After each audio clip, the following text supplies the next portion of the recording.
आज हम बात कर रहे हैं एक ऐसे पाकिस्तानी सिंगर की जिन्होंने अपने कैरियर की शुरुआत बॉलीवुड फिल्मों में गाकर की थी, जिनकी आवाज के साथ साथ लोग उनकी मासूमियत के भी कायल थे। जो बनी पहली पाकिस्तानी सिंगर जिन्हें फिल्म फेयर अवार्ड दिया गया। उस वक्त वो महज 15 साल की थी, लेकिन छोटी सी उम्र में सबकी चहेती बनी नाजिया हसन नहीं जी पाई लंबी उम्र। तो चलिए जानते हैं कैसे नाजिया अपने ही पति के हाथों मारी गई और मरने के बाद भी उनके बॉडी को 5 महीनों तक मुर्दा घरों में रखा गया। तो क्यों सुकून के लिए तरसी सबकी चहेती नाजिया।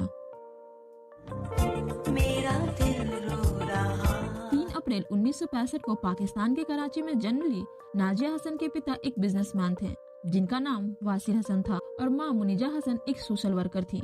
बताया जाता है कि नाजिया हसन की मां मुनीजा और एक्ट्रेस जीनत अमान के बीच अच्छी दोस्ती थी। नाजिया बचपन से ही लंदन में पली बढ़ी थी, जहां वो अपने पूरे परिवार के साथ रहती थी। एक बार एक्ट्रेस जीनत अमान अपनी दोस्त के घर लंदन गई हुई थी, जहां उन्होंने नाजिया का गाना सुना था और वो उनसे काफी प्रभावित हुई। हालांकि उस टाइम तो उन्होंने कुछ नहीं कहा, लेकिन कुछ दिनों के बाद जीनत ने अपनी दोस्त मुनीजा को फोन कर कहा कि बॉलीवुड प्रोड्यूसर और एक्टर फिरोज खान फिल्म बना रहे हैं जिसमें एक गाना है जिसके लिए नाजिया की आवाज परफेक्ट है।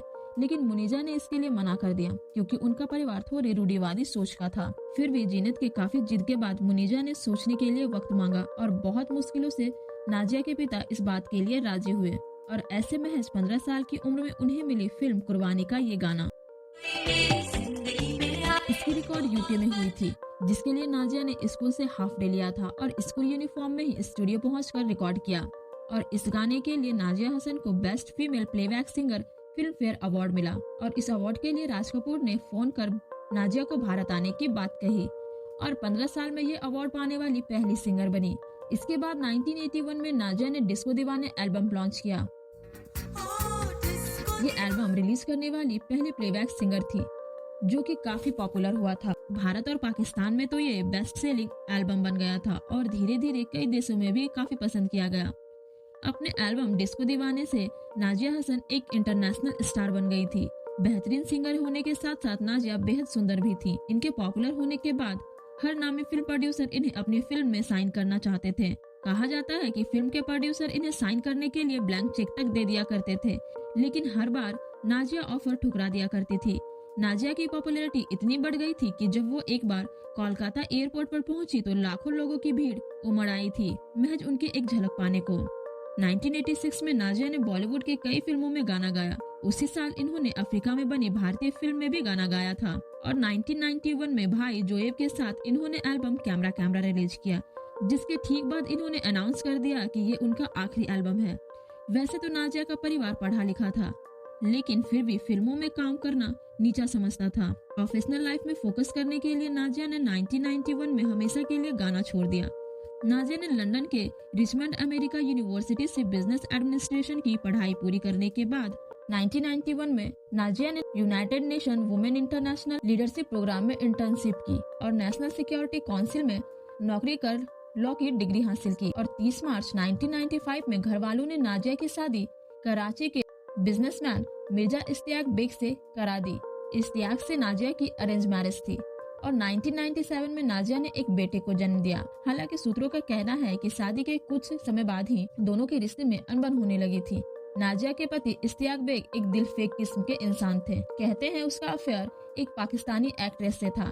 ये बात जैसे ही नाजिया को पता चली तो घर में झगड़े और बढ़ गए। ऐतराज करने पे उन्हें पति द्वारा मारा पीटा जाने लगा। नाजिया को बाद में पता चला कि नाजिया से पहले ही इश्तियाक के 2 बार शादी हो चुकी थी। ये बात ना तो नाजिया को और ना ही उनके परिवार को बताई गई थी। इश्तियाक की पहली शादी डांसर हेजल से हुई थी, जिससे उन्हें एक बेटा था, और दूसरी शादी एक्ट्रेस साजिया से हुई थी। और इश्तियाक की मानसिक स्थिति ठीक नहीं होने की वजह से साजिया ने उनसे तलाक ले लिया था। साल 2000 में नाजिया ने एक अखबार को इंटरव्यू देते हुए इस बात का खुलासा किया था कि उनका पति मारपीट करता है और उन पर दबाव बनाया जाता है कि मीडिया में बोले कि उनकी शादीशुदा जिंदगी खुशहाल चल रही है। इस बीच नाजिया गंभीर बीमारी का शिकार हो गई। उन्हें फेफड़े का कैंसर डिटेक्ट हुआ और हंसती खेलती करोड़ों दिलों की चाहत नाजिया की जिंदगी दुखों से घिर गई और उनके पति ने कैंसर के इलाज का खर्च उठाने से इनकार कर दिया। नाजिया कहती थी अपने पति इश्तियाक बेग के साथ रहने की जगह वो मरना पसंद करेंगे।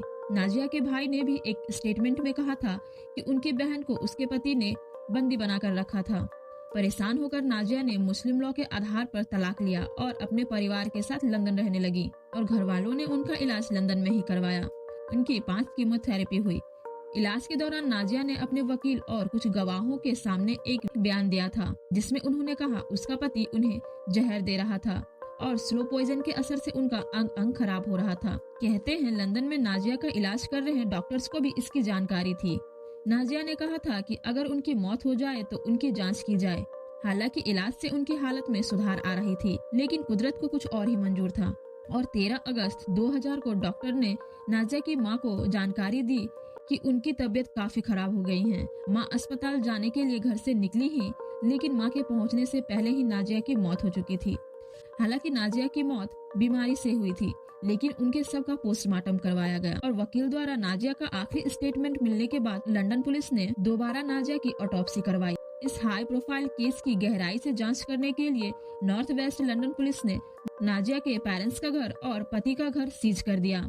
दोनों घरों में फॉरेंसिक टीम ने बारीकी से जांच की और कुछ महीनों बाद रिपोर्ट आई कि नाजिया की मौत लंग कैंसर की वजह से हुई है। पाकिस्तान के एक न्यूज रिपोर्ट के मुताबिक 13 अगस्त को हुई नाजिया की मौत के बाद 5 महीनों तक जांच के लिए उनका शव लंदन के मुर्दा घर में रखा गया था।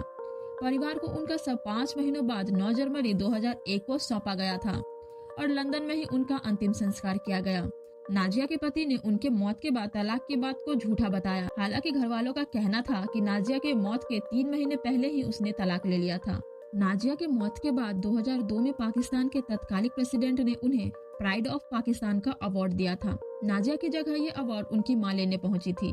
बताया जाता है कि नाजिया जो भी पैसा कमाती थी उन्हें वो जरूरतमंद बच्चों के लिए डोनेट कर दिया करती थी। उन्होंने यूनिसेफ के साथ भी काम किया था। उनके बेहतरीन काम के चलते उन्हें कोलंबिया यूनिवर्सिटी में लीडरशिप प्रोग्राम की स्कॉलरशिप भी मिली थी और उनकी मौत के सालों बाद 2012 में स्टूडेंट ऑफ द ईयर में उनके गाए गाने का कवर वर्जन बनाया गया, जिसमें उनकी ओरिजिनल आवाज भी इस्तेमाल की गई। नाजिया हसन बेशक ज्यादा लंबी जिंदगी नहीं जी सकी। वो जिंदा तो महज 35 साल ही रही, लेकिन अपने कामों से वो आज भी अपने चाहने वालों को अपनी मौजूदगी का एहसास दिलाती हैं।